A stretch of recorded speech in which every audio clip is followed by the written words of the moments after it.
માંગરોળ ખારવા સમાજ દ્વારા 19માં સમૂહ લગ્નોત્સવનું ભવ્ય આયોજન કરવામાં આવ્યું હતું।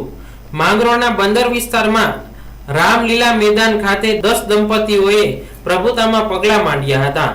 આ અવસરે સવારે મંડપ રોપણ વિધિ રાખવામાં આવી હતી, તેમજ સાંજના જાન આગમન બાદ લગ્ન વિધિ સંપન્ન થતા નવયુગલો દાંપત્ય જીવનમાં જોડાયા હતા।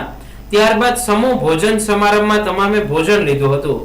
આ સમૂહ લગ્ન સમારંભમાં માંગરોળના રાજકીય, સામાજિક અને ધાર્મિક સંસ્થાઓના અનેક આગેવાનો સહિત મુંબઈ, વેરાવળ, પોરબંદર અને ઓખા સહિતના ખારવા સમાજના આગેવાનો ઉપસ્થિત રહ્યા હતા। આ સમૂહ લગ્ન પ્રસંગે બહારથી પધારેલ આગેવાનોનું સન્માન કરી ભાવભર્યું સ્વાગત કરવામાં આવ્યું હતું। આ સમૂહ લગ્નોત્સવને સફળ બનાવવા ખારવા સમાજના પટેલ સહિતના ખારવા સમાજના આગેવાનોએ ભારે જહેમત ઉઠાવી હતી અને સુંદર આયોજન દ્વારા સમૂહ લગ્ન મહોત્સવને સફળ બનાવ્યો હતો। ખારવા સમાજ સમસ્ત ખારવા જ્ઞાતિ તરફથી આજે 19મો સમૂહ લગ્નોત્સવ છે। અમારા ખારવા સમાજના માંગરોળના લોકો મચ્છીમારી સાથે બધા જ જોડાયેલા છે, એટલે આ લગ્નો ચોમાસાના સિઝનમાં જ થાય છે।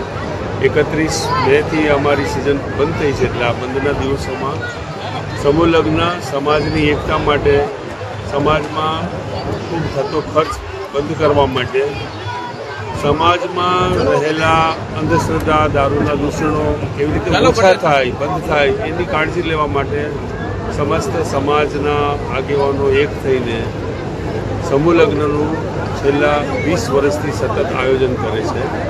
આ 19માં સમૂહ લગ્ન છે, વચ્ચે 1 વર્ષ અમે નહોતા કર્યા। તો આવી રીતે માંગરોળ ખારવા સમાજના લોકો લગભગ 7-8 હજાર લોકો અહીં ભેગા થાય છે, સમૂહમાં ભોજન લે છે। માંગરોળ ખારવા સમાજ એકતામાં ખૂબ માને છે અને ધાર્મિક પ્રવૃત્તિઓમાં પણ ખૂબ જ પોતે રસ લે છે। ધર્મને સાથે રાખીને સમાજની એકતા, સમાજનો વિકાસ, સમાજ દરેક ક્ષેત્રે સર્વાંગી વિકાસ કેવી રીતે કરી શકે એની કાળજી લે છે। અમારા બધા જ આગેવાનો સમગ્ર સૌરાષ્ટ્રમાંથી અહીં ઉપસ્થિત છે। મુંબઈ ખારવા સમાજ પણ છે, વેરાવળ ખારવા સમાજ પણ છે, પોરબંદર ખારવા સમાજના આગેવાનો છે, માંડવી ખારવા સમાજના છે, ઓખા ખારવા સમાજના છે, જાફરાબાદ, ધામરેજ, ઈડિયા તમામ કોળી સમાજના આગેવાનો પણ અમારા આ પ્રસંગને ઉપાવવા માટે ઉપસ્થિત રહ્યા હતા।